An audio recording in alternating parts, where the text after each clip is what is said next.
I mean, all assets are interrelated. Drainage probably being one of the biggest ones. It underpins everything that is on the highway. So everything is built on top of that drainage network. But it's probably the asset class where people have the least knowledge and understanding of what they actually have underground.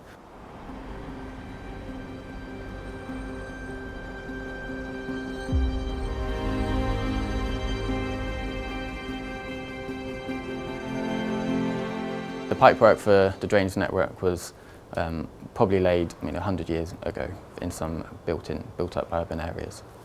And nobody really knows where those pipes are or the condition of those pipes. The only way really to find out is to do a CCTV survey.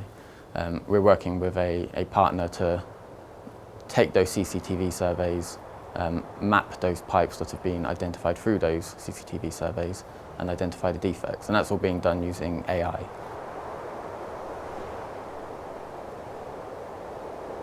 So in autumn when the leaves start falling, that all ends up on the road.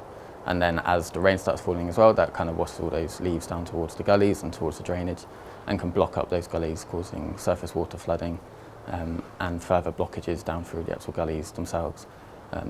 That can lead to an increased risk of, for the road users using those roads, both for pedestrians and any cyclists, and the risk of also disrupting public transport.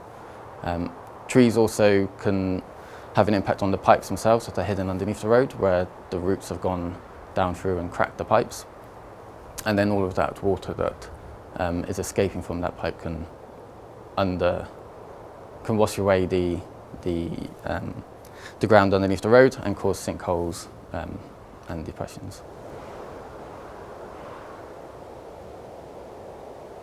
Having an asset management software where you're recording all the information about that asset and the activities of that asset and recording the condition of that asset over time allows you to have a better understanding of how that asset behaves.